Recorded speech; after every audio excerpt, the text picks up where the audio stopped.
Vamos a orar. Señor, queremos agradecerte esta mañana por la oportunidad que tenemos, Padre, de abrir tu palabra, de poder reconocer, Señor, a tu Hijo, a nuestro Señor Jesucristo como nuestro Señor, como nuestro soberano. Padre, ayúdanos a tener la actitud de Juan el Bautista y poder reconocer que Él es superior, que Él está por encima de nosotros. Ayúdanos, Padre, a entender tu palabra y a vivir de acuerdo a ella, Padre. Te lo pedimos en nombre de Jesús. Amén. Amén. Juan capítulo 3. Juan capítulo 3, del verso 22 hasta el verso número 36. Aquí hay un cambio. Ya Jesús deja de hablar. Es más, estos versículos no habla Jesús. Jesús no habla del 22 al 36.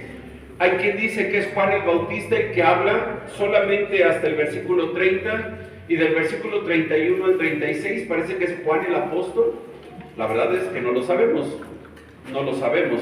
Los comentaristas no se ponen de acuerdo y no vamos a discutir con ellos, ¿verdad? Simplemente vamos a tomar esto como si fueran las palabras de Juan, el que quieras, ya sea el Bautista o la primera parte y la segunda parte del apóstol. No es problema. Porque es Dios quien nos está hablando, quien nos está mostrando quién es Cristo. ¿Quién es Cristo? Aquí cambia el lugar, cambian las personas. Jesús había estado en Jerusalén todo el capítulo 3 hablando con Nicodemo. ¿Recuerdas allá de noche cuando Nicodemo va con él? Ahora cambia, ya no es el mismo lugar. Había efectuado milagros, ¿se acuerdan? Al final del capítulo 2. Y ahora deja la plática con Nicodemo y cambia de escenario. El lugar es en Judea, donde muy cerca probablemente donde Juan el Bautista está bautizando y los discípulos del Señor están bautizando. Pero lo que hace Juan el Bautista es algo que tenemos que hacer en nuestras vidas. Juan el Bautista reconoce la supremacía de Cristo, la supremacía de Cristo. Tenemos dos partes en esta sección. Dos pruebas del señorío de Cristo que deben llevarnos a exaltarle siempre. Dos pruebas del señorío de Cristo que deben llevarnos a exaltarle siempre. La primera, que es parte del plan soberano de Dios. La segunda, que es parte del plan redentor de Dios. No es muy complicado, ¿verdad? No es muy difícil. Yo no sé si te gustan las películas. A mí sí. Soy cinéfilo. No de profesión, aficionado al cine nada más. Sobre todo me gustan las películas de la vida real.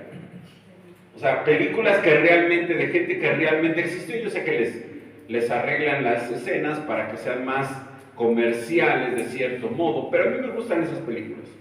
Me gustan. Porque el protagonista es alguien real, es alguien que existió. Por ejemplo, Batman no existe, ¿verdad? No existe. Superman no existe, no existe. Obviamente es el protagonista, pero no es alguien real.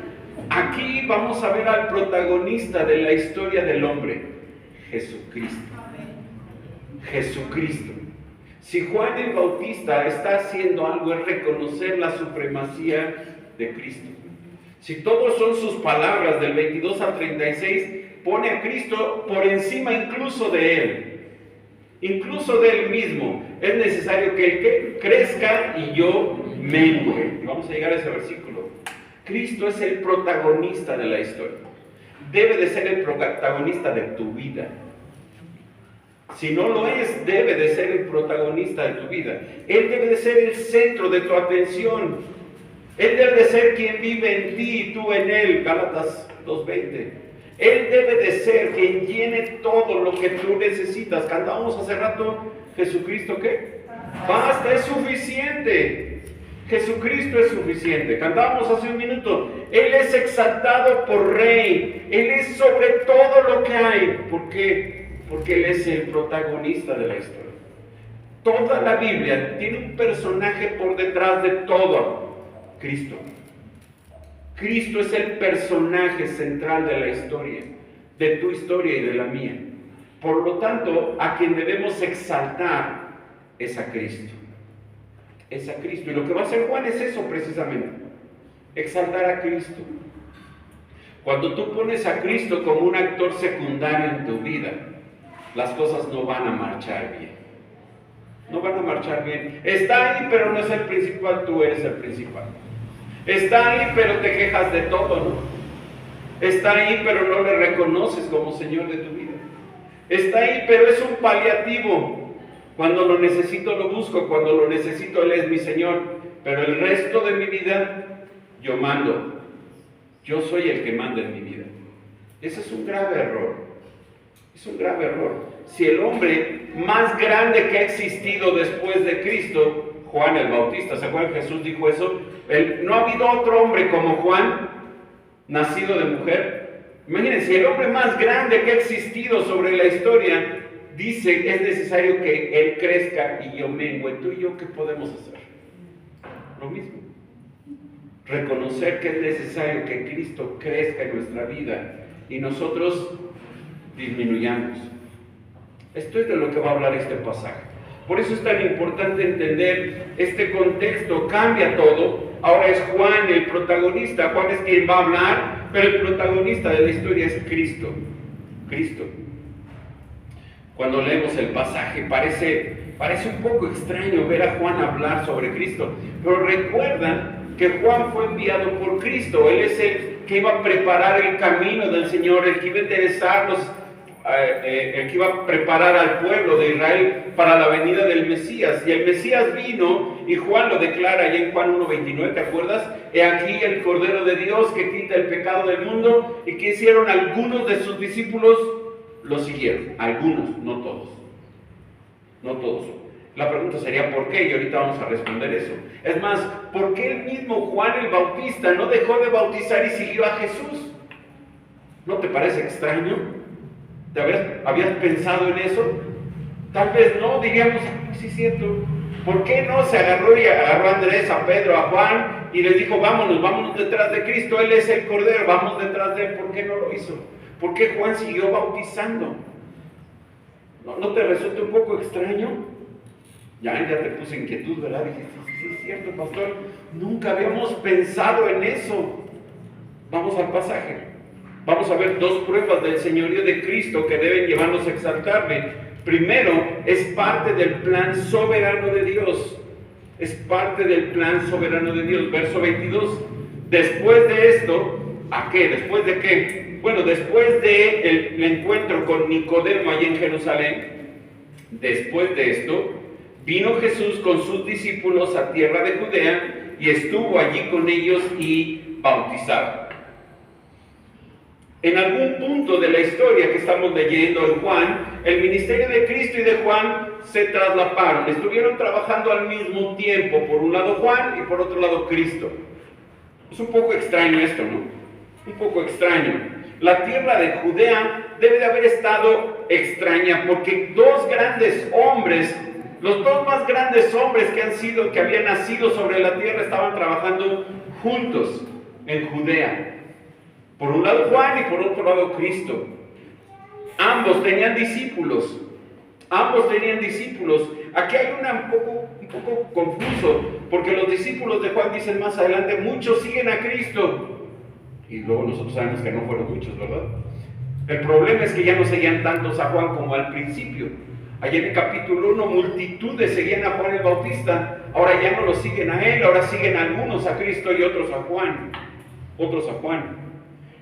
Dice, después de esto, después de estar con Nicodemo, vino Jesús a la tierra de Judea. Recuerda que Jerusalén está dentro de Judea.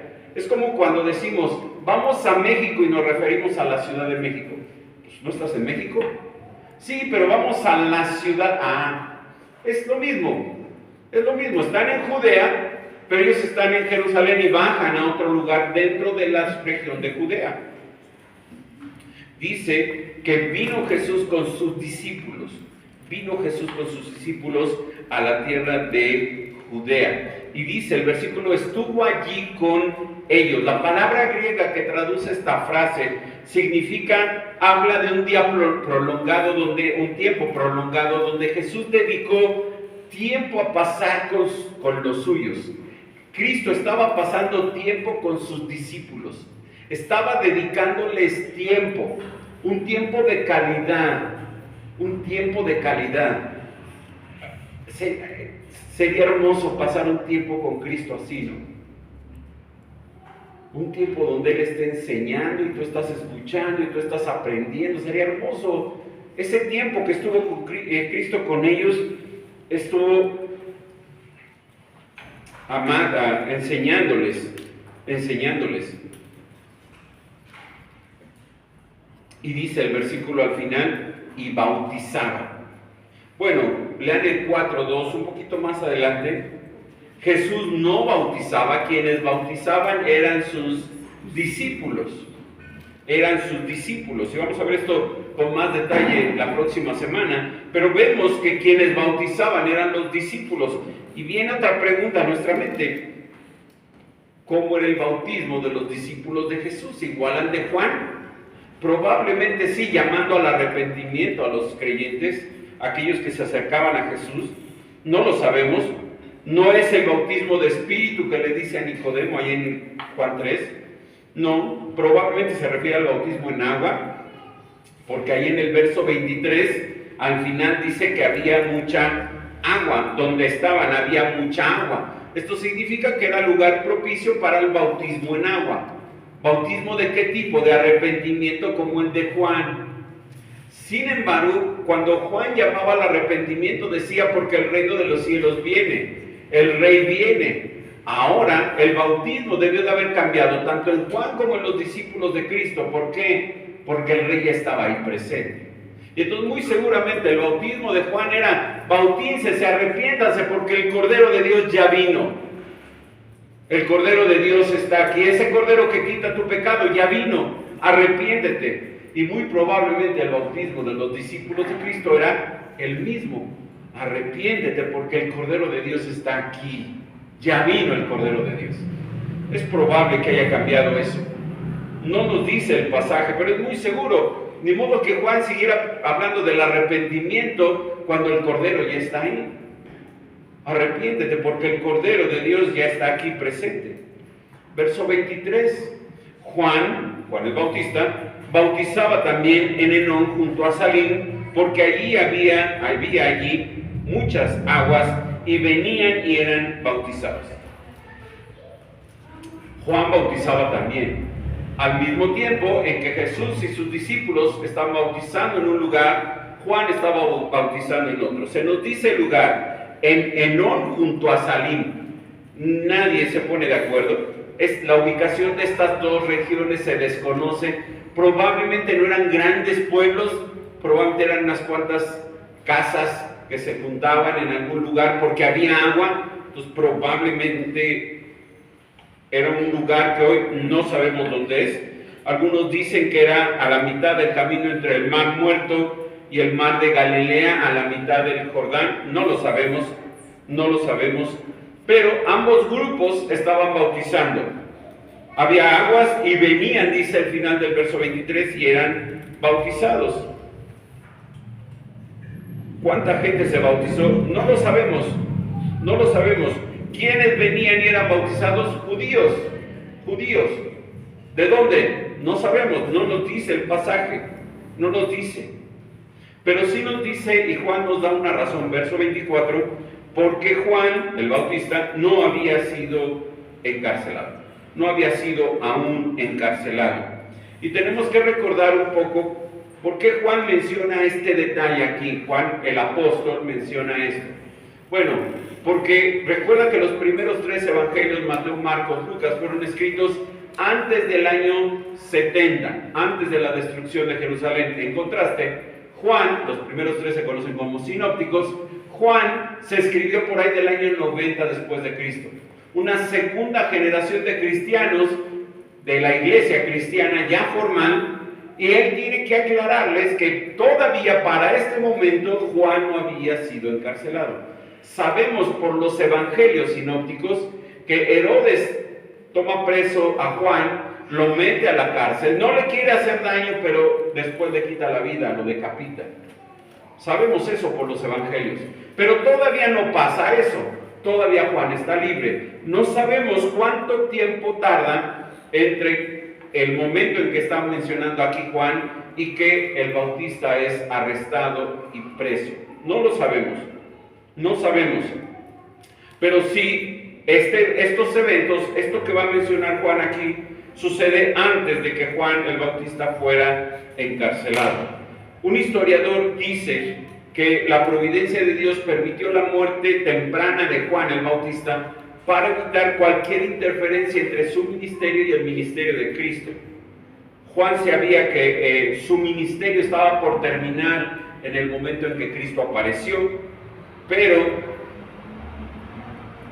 su partida no estaba cerca todavía hasta que cayó en manos de Herodes.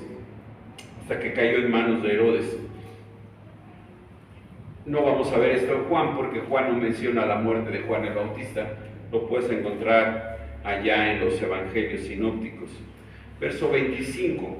Entonces, en ese tiempo, hubo una discusión entre los discípulos de Juan y los judíos acerca de la purificación. Es poco probable que fueran judíos varios. La traducción sería un judío. Entonces diría el versículo, entonces hubo discusión entre los discípulos de Juan y un judío acerca de la purificación. No tenemos mucha información de cuál fue la discusión. Probablemente este hombre estaba comparando los dos bautismos, el bautismo que estaban haciendo los discípulos de Cristo y el bautismo de Juan. El hombre probablemente discutía acerca de la purificación ceremonial, aquel ritual que ya vimos, ¿se acuerdan cuando pasamos por las bodas de Caná? Ese ritual judío en que se lavaban para estar limpios y poder comer. Bueno, es probable que haya tenido que ver con ese tipo de purificación. ¿Por qué los judíos, probablemente sería la pregunta, por qué los judíos tenían que someterse a un bautismo, a otro lavamiento como el de Juan o como el de Cristo? Además, si el grupo de Cristo ya era más grande, ¿por qué los judíos tenían que bautizarse en el bautismo de Juan? ¿Cuál de los dos era el más importante? ¿Cuál purificaba más? ¿Cuál era más eficaz? ¿Cuál de los dos bautismos era más valioso? ¿Con quién te vas? ¿Con Jesús o con Juan? Muchos hubiéramos dicho, no, pues Jesús, el Cordero. Pero había muchos que todavía seguían tras de Juan. ¿Cuál era mejor? ¿Cuál era el correcto?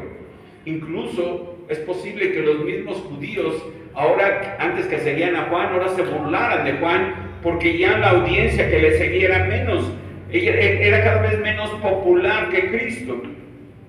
Entonces, estos discípulos de Juan, celosos y apasionados por su maestro, defendieron el bautismo de su maestro.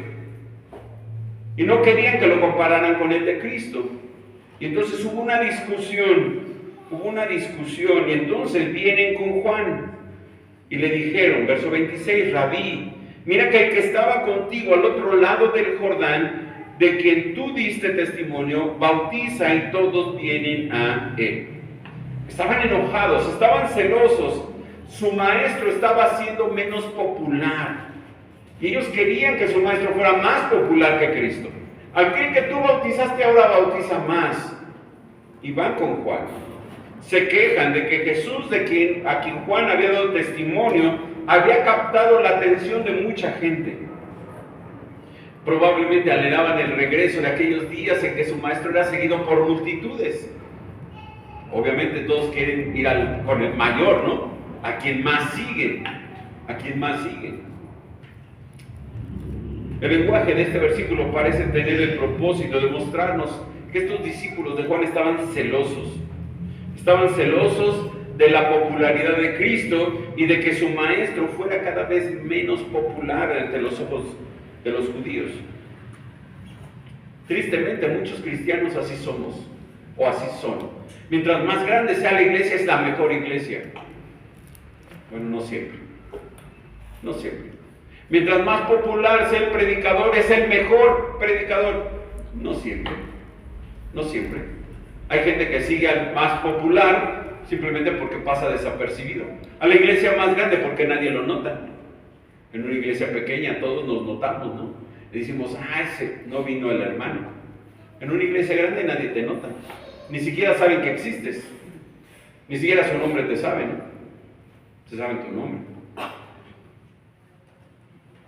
Muchos, incluso cristianos, tenemos esas ideas de que mientras más grande sea la iglesia es mejor. Me molesta mucho que me pregunten, ¿cuántos miembros hay en su iglesia? Pues intento no mentir, ¿verdad? Intento no mentir. Asistentes somos 70 y algo a veces. Miembros somos un poco menos. Si llegaran todos seríamos como 95, 100. Pero nunca llegan. Siempre alguien falta. Todos los pastores quisiéramos que la congregación siempre estuviera llena de todos y no faltara uno solo. Pero eso es casi imposible, hermanos. Es prácticamente imposible. Pero no podemos medir el éxito de un predicador, de una iglesia, por la cantidad de gente que asiste. Ese no es el éxito. Ese no es el éxito. No dice nada. No dice nada. Y no me estoy justificando ni estoy atacando a nadie en particular, pero no dice nada. El éxito no es la cantidad de gente. El éxito lo da Dios. Y somos exitosos delante de Dios. Así hubiera una persona congregándose, o dos, el éxito lo da Dios, no el hombre. No el hombre. Y estos discípulos estaban molestos. Estaban molestos. Aquel que estaba contigo del otro lado del Jordán, van con él y ya no vienen contigo. Es probablemente un reproche. Te equivocaste. ¿Para qué lo señalaste a él si tú eres el bueno, no? Te equivocaste, Juan. Y simplemente ellos no entendieron cuando Juan les dijo: he aquí el Cordero de Dios que quita el pecado del mundo. Estos discípulos no siguieron a Cristo. Extraño, porque hubo otros que sí lo siguieron. Andrés, Pedro, Juan siguieron a Cristo. ¿Y estos qué pasó? Bueno, probablemente escucharon, pero no fueron más allá. ¿Y cuánta gente hay que sucede eso, no? Escucha, pero no obedece. He aquí el Cordero de Dios que quita el pecado del mundo. Síganlo a él. Y se quedan viendo y dicen: ay, mira, qué bueno que va para allá. Nosotros nos quedamos aquí. Estos discípulos eso hicieron. No hubo efecto en su corazón y en sus mentes. Simplemente hicieron a un lado a Cristo y siguieron con Juan. No era malo, pero debieron haber seguido a Cristo. Debieron de hacerlo. Y bautiza, le dicen, y está bautizando. Ya vimos que no era él quien bautiza. Jesús no bautizó a nadie sino sus discípulos. Pero estaban quejándose, estaban sorprendidos de que Jesús hiciera lo mismo que su maestro. No entendían quién era Jesús. No entendían que Jesús era el Mesías prometido en los profetas. No entendieron cuando Juan les dijo que era el Cordero de Dios que quita el pecado del mundo. Y obviamente se sorprendieron, se enojaron porque estaba bautizando y se estaba haciendo más popular que su maestro. La mayoría probablemente no escuchó a Juan, o si escucharon no siguieron a Cristo. No siguieron a Cristo. Incluso en el libro de los Hechos, Pablo se encuentra con algunos discípulos de Juan que no conocían otra cosa más que el bautismo de Juan, y le dice: pasó tanto tiempo y nunca escucharon sobre Cristo. Probablemente no, o probablemente se cegaron de celos y dijeron: nosotros somos de Juan, no de Cristo, hasta que encontraron a Pablo. Y dice el final del versículo: y todos vienen a él. Bueno, obviamente esta expresión de todos significa algunas personas o más personas que nosotros. Más personas que nosotros. Sabemos que es un hecho que no todos los hombres siguieron a Jesús. No todos vienen a él, solo algunos. Solo algunos. Cuando Jesús habla, por ejemplo, ahí en Mateo 7, de dos caminos, uno ancho y uno angosto. En el ancho van muchos a la perdición y en el angosto pocos. Pocos van con Dios. Son pocos los que seguían a Cristo. Pero ellos veían esto con celo, con amargura en su corazón. ¿Cómo es posible que crezca Cristo y tú no, Señor? Tú no, Maestro Juan. ¿Cómo es posible que Él bautice y muchos vengan a Él? Sabemos que los que siguieron a Cristo fueron pocos. Fueron pocos. Vean cómo dice Juan en el verso 32. Hablando de Cristo, dice Juan: nadie recibe su testimonio. O son todos o es nadie. Bueno, ni son todos ni es nadie, es pocos. pocos en comparación con quienes debían de ser. Muchos hombres se enojan como un grupo puede ir disminuyendo y se ven tentados a exagerar, a decir cosas inapropiadas. Es que todos se van para allá, cuando no son todos. Muchos tal vez, más que aquí, pero no son todos. No son todos. Dice un comentarista que la rivalidad carnal es el antiguo y gran pecado en la iglesia. Si hay algo que no debemos de hacer, es compararnos con nadie. Con nadie. Somos totalmente diferentes como iglesia a otras iglesias. No hay dos iglesias iguales, y créanme que conozco muchas. Y conozco muchos pastores, muchos amigos míos, hermanos míos. Pero no hay dos pastores iguales, porque no hay dos congregaciones iguales. Y no debe existir rivalidad. No competimos con la iglesia que está enfrente, si hubiera una. ¿O sí? No, yo no compito con nadie. Espero que tú tampoco. No competimos con nadie. Dios nos tiene aquí porque esa es su voluntad. Y hará crecer su iglesia hasta donde Él quiera hacernos crecer. Y nos bendecirá hasta donde Él quiera bendecirnos. Pero no peleamos con el de enfrente. Oramos por él, ¿no? Hace rato orábamos por iglesias que no tienen pastor. Oramos por hermanos que están pasando persecución. Oramos por un hermano allá en Ixtlahuaca que lo amenazaron de muerte. Oramos por nuestros hermanos. No competimos con ellos. Con nadie. Con nadie. No podemos compararnos. Ay, yo soy más o yo soy menos. Tendremos que ver cuál fue la actitud de Juan. Hasta ahorita Juan no ha hablado, ¿eh? Son sus discípulos los que han hablado. Ellos son los que se muestran celosos. Juan no muestra celos. Juan entiende quién es Él y se los va a decir a sus discípulos. Y creo que ahí es donde está la enseñanza para nosotros. Vean el verso 27. Ahora, si es Juan el Bautista quien habla y dice, no puede el hombre recibir nada si no le fuere dado del cielo. ¿Qué está diciendo Juan? Dios es soberano. Y si Él, y si Cristo está creciendo es porque Dios quiere que Él crezca. ¿Qué puedo hacer yo? Dios es soberano. Dios es soberano. Juan entiende cuál es su lugar. Y en esta declaración de Juan hay 4 aspectos que no podemos pasar por alto. Primero, Dios es soberano y concede sus bendiciones sobre el ministerio de una persona si Él quiere hacerlo. ¿Y qué podemos hacer nosotros? ¿Enojarnos porque hay un pastor que ha sido bendecido por Dios y está creciendo? No, hermanos, hay que darle la gloria a Dios porque lo está bendiciendo a Él. Porque está bendiciendo a otra iglesia, ¿nos vamos a enojar? No, gloria a Dios porque está haciendo crecer esa iglesia. Probablemente nos esté diciendo el Señor, póngase a trabajar, ¿no? Póngase a trabajar. Dios es soberano. Si los discípulos de Jesús estaban creciendo, entonces esa debía de ser la voluntad de Dios. Y entonces, ¿qué hacemos? Gracias, Dios, gloria a ti, porque es tu voluntad soberana la que está haciendo que Cristo crezca. Esa es la actitud de Juan. No hay celos en Juan, no hay envidia. No dice, ay, sí, no debí de haberlo bautizado, es mi primo, es mi primo, ¿por qué lo bauticé? No lo hubiera hecho, ya me está ganando y yo debía de ganar más. No, hermanos, no. Lo que está mostrando Juan es humildad. Le recordó a sus discípulos que todos los hombres están sujetos a la voluntad soberana de Dios.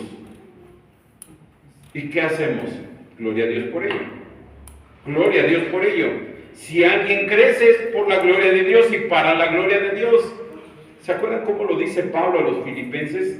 No quiero buscar muchos pasajes, hermanos, pero Filipenses capítulo 1, a veces se nos olvida que Pablo pasó algunas cosas parecidas y que él entendía que lo más importante no era él, sino Cristo. Recuerda, el protagonista es Cristo. Él está preso en Roma. Filipenses capítulo 1, está arrestado en Roma. Sin embargo, el evangelio está libre. Verso 12, Filipenses 1:12. Quiero que sepáis, hermanos, que las cosas que me han sucedido han redundado más bien para el progreso del Evangelio, de tal manera que mis prisiones, él está preso en Roma, se han hecho patentes en Cristo en todo el pretorio y a todos los demás. Todo el gobierno, toda la milicia romana ha escuchado el Evangelio. ¿Sabes por qué? Porque estaba atado a un soldado todos los días durante más de 2 años. Y todos escucharon el Evangelio porque Pablo, imagínate que llegaba un soldado allá a la casa y Pablo nada más lo saludaba. Hola señor, buenos días. No, le predicaba el Evangelio y todos habían escuchado. Verso 14, y la mayoría de los hermanos allá en Roma, cobrando ánimo en el Señor con mis prisiones, se atreven mucho más a hablar la palabra sin temor. Algunos, a la verdad, predican a Cristo por envidia y contienda. ¿Y qué hacemos? ¿Nos enojamos por eso? Escucha Pablo. Pero otros de buena voluntad. Los unos anuncian a Cristo por contención, no sinceramente, pensando añadir aflicción a mis prisiones. Pero los otros por amor, sabiendo que estoy puesto para la defensa del Evangelio. ¿Qué pues? Que no obstante, de todas maneras, o por pretexto o por verdad, Cristo es ¿qué? Anunciado. Y en esto me gozo y me gozaré. Aunque importa que prediquen unos por envidia, contienda, para traer dolor a mi cuerpo, para hacerme sentir mal porque yo estoy preso, no importa, porque lo más importante es que Cristo es anunciado.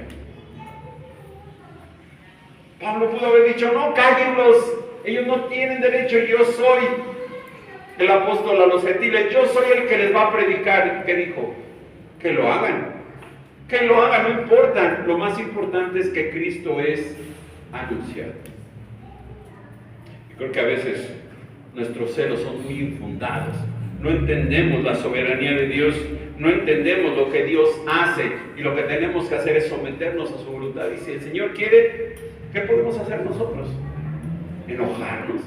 ¿Sentir envidia? ¿Sentir celo? No, hermanos, no es nuestro lugar, no es nuestro papel. No es nuestro papel. Juan entendía que si Dios le ha dado algo, dice del cielo, si Dios le ha dado algo, simplemente es la voluntad del Señor. La voluntad del Señor. ¿Se acuerdan que Nicodemo le dijo a Cristo, sabemos que nadie puede hacer las señales que tú haces si no está Dios con él? Entonces, si está Dios con Cristo, ¿qué podemos decir nosotros? ¿Enojarnos? Si hay una iglesia que está prosperando, enojarnos porque ellos prosperan y nosotros no.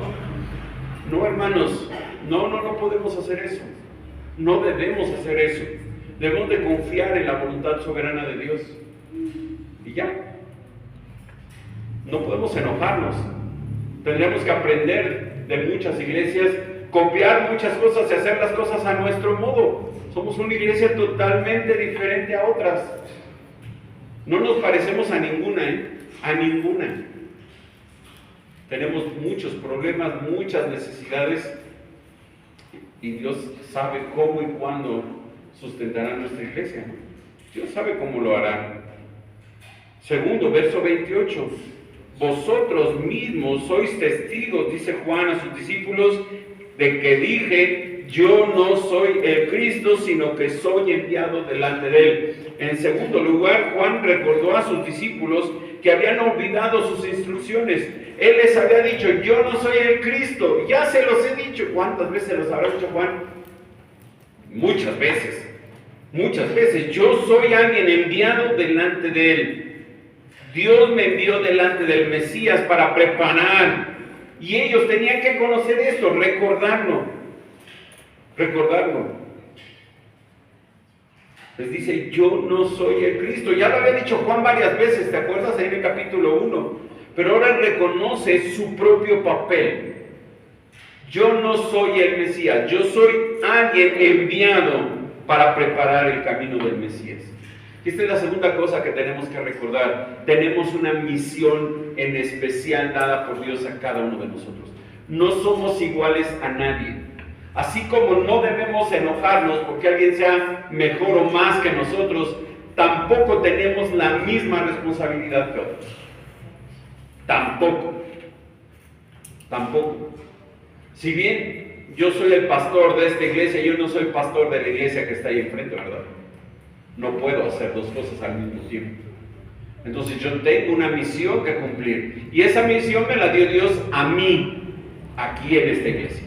Él no me mandó pastorear la iglesia que está ahí enfrente, estando aquí, ¿verdad? No. Hay una misión y tenemos que cumplir esa misión. Y Juan entendía cuál era su misión. Yo soy quien vino a preparar el camino del Mesías. Yo soy enviado delante de Él. Él sabe que Él no es el Mesías. Y lo ha dicho y lo reconoce. Pero probablemente sus discípulos cerraron sus oídos y dijeron, no, es que tú eres el bueno. A ti es a quien estamos siguiendo. Y Juan dice, no, síganlo a Él. Síganlo a Él. Tercer lugar, verso 29. El que tiene la esposa es el esposo, mas el amigo del esposo que está a su lado y le oye, se goza grandemente de la voz del esposo. Así pues, mi gozo está cumplido. En tercer lugar, emplea una figura, la del esposo, la esposa y el amigo del esposo. Juan encontró su gozo cumplido al ver la creciente influencia de Cristo e ilustra esta verdad a sus discípulos, refiriéndose a una costumbre en las bodas del Oriente. No se practica mucho en nuestro país, en nuestro contexto. En Estados Unidos creo que sí, aquí no lo practicamos. Hay el esposo, la esposa y el amigo del esposo. El amigo del esposo no era solamente un asistente, pero no era el protagonista principal. El protagonista de la boda era el esposo y la esposa. El amigo solo hacía todo lo necesario, todos los preparativos necesarios para que a la hora de la boda todo saliera bien. Eso hacía el amigo del esposo. Eso es Juan el Bautista, el amigo del esposo. Él actuaba a favor del esposo y hacía todos los arreglos para que el esposo y la esposa se casaran. Ahora, aquí no podemos hablar de que la esposa es la iglesia porque todavía no hay mención de la iglesia en el Nuevo Testamento.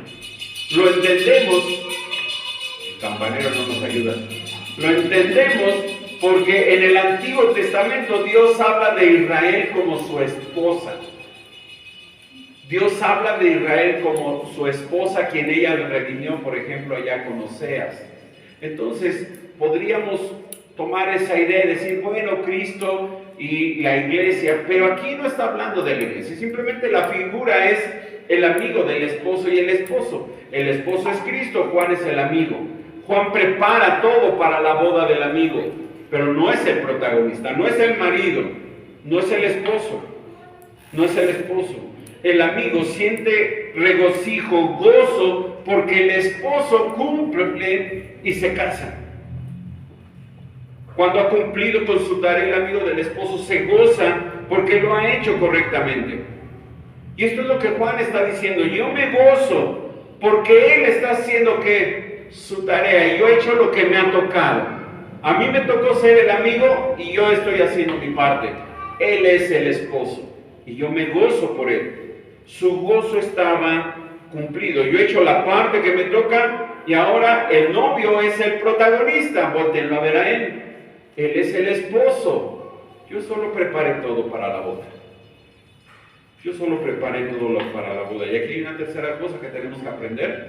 La soberanía de Dios, nuestro lugar, pero en nuestro lugar debe de haber ¿qué? Gozo. Gozo, hermanos, gozo. Gracias a Dios por este lugar. ¿No te da gozo? A mí sí. Porque podríamos estar en la calle, ahí en el sol. Y no estamos en el sol. No estamos sentados en la banqueta, en medio de la tierra. Estamos en un lugar limpio. Es un barco. Estamos en un lugar limpio, enfrente de la playa y del barco. Y gracias a Dios por este lugar, ¿no? ¿No te gozas? Sí, no nos gustan las escaleras. Ay, pastor, es que las escaleras, bueno, pues sí, hermanos. Pero están bonitas, dice la hermana, y sí.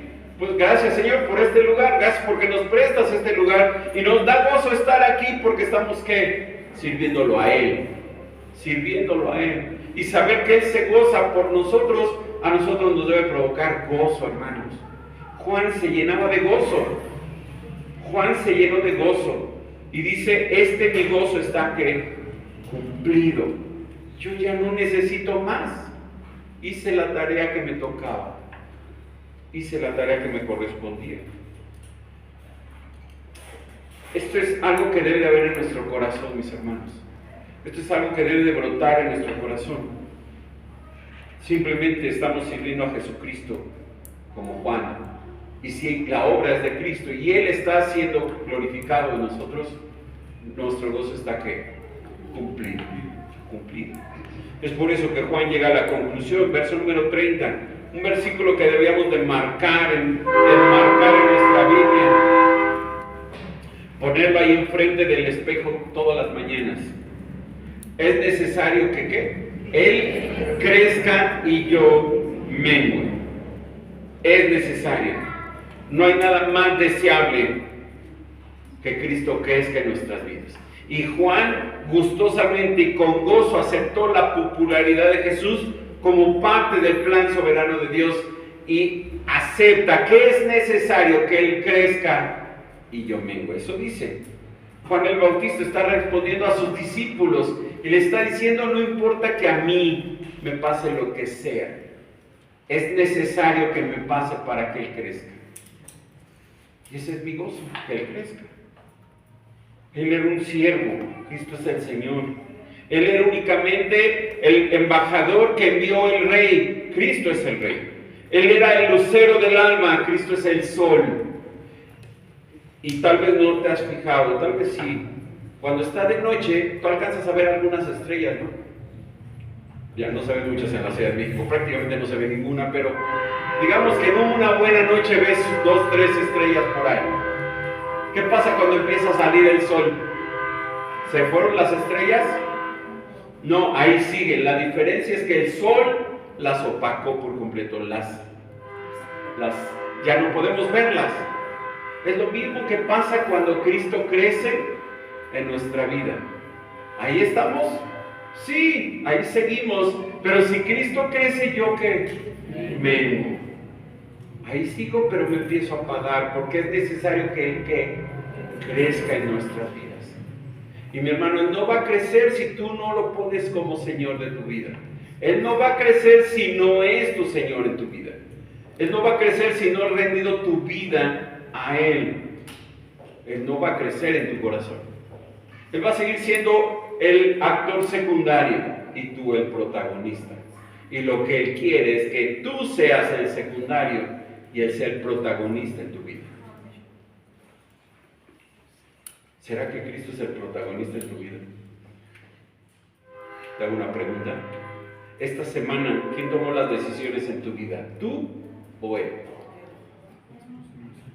Esta semana, olvídate del año pasado y que hace 5 años, no. Esta semana, ¿quién tomó las decisiones en tu vida? ¿Tú o Él? ¿Quién fue el protagonista? Tal vez en tu corazón dices, sí, Él es mi Señor, pero en la realidad Él ocupa un lugar secundario. No sé si ves, bueno, al final nadie ve los créditos, pero por ahí siempre aparece Adán Rubén Fuentes. Lo que pasa es que nadie lo ve. Es ahí uno de los extras, ¿no? Así debería de ser en nuestra vida. Nosotros el extra y Él el actor principal. Él el actor principal. Y no al revés, ¿verdad? No al revés. Juan lo entendía. Es necesario, dice Juan, que Él crezca y yo mengue. Y todo creyente deberíamos tener la mentalidad de Juan. Deberíamos contentarse con el lugar en que Dios nos dio, con el ministerio que Dios nos dio, con la labor y los dones que Dios nos ha dado. Deberíamos estar contentos por eso. Deberíamos de contentarnos por tener un concepto correcto de nosotros mismos. ¿Se acuerdan que dice Gálatas 6? Que nadie tenga más alto concepto de sí que el que debe tener, sino que piense de sí con cordura, conforme a la medida de fe que Dios repartió a cada uno. Nunca más alto concepto, siempre un concepto de humildad, hermanos. Lo que Dios quiere es que seamos humildes delante de Él.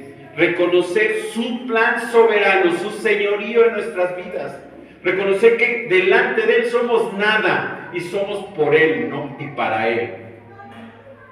Si no fuera por Él no seríamos nada, no tendríamos ningún valor, no tendríamos nada. Y a medida que este entendimiento viene a nuestro corazón, viene a nuestra mente, pues deberíamos de pedirle ayuda para crecer en el conocimiento, en la fe, para que Cristo crezca en nosotros cada día más, para que Cristo sea suficiente. Eso deberíamos de pedirle al Señor.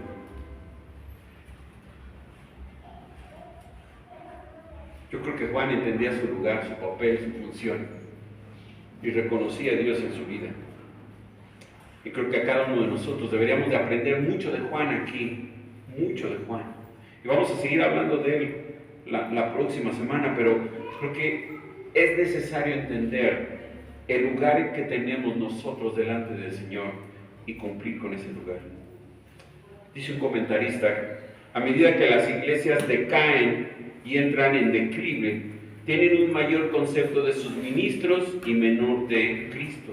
A medida que las iglesias se avivan y reciben vida espiritual, piensan menos en sus ministros y más en Cristo.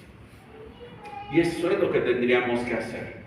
Poner a Cristo por encima de todo. Él es el protagonista de nuestra vida.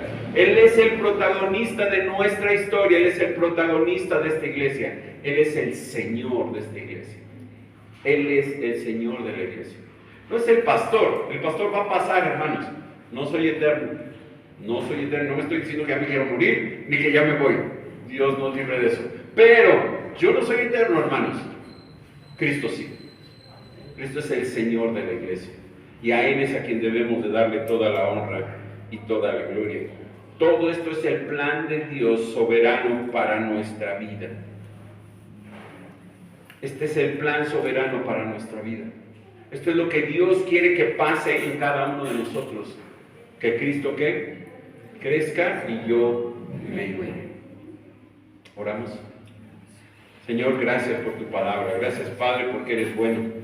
Gracias, Señor, porque hay una gran enseñanza de las palabras de Juan, Señor, hacia nuestras vidas.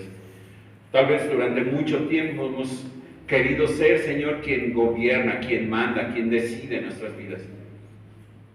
Te hemos puesto, Señor, en segundo lugar y hemos fracasado. Hemos sufrido, Señor, por ello.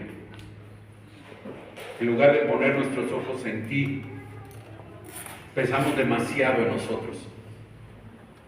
Pensamos en que estamos tristes, en que estamos solos, en que estamos angustiados, enfermos. Tal vez pensamos, Padre, que no tenemos dinero, que estamos sufriendo de más. Y eso es porque pensamos que nosotros somos lo importante en nuestra vida. Perdónanos, Señor, si ese tipo de sentimientos, si esa actitud, Señor, ha llegado a nuestro corazón.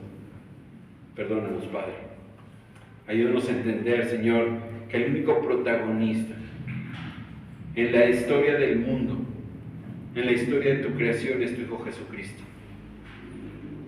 Ayúdanos, Señor, a reconocer que Él es nuestro Dios soberano y que todo lo que hacemos es simplemente hacer lo que Él nos ha mandado.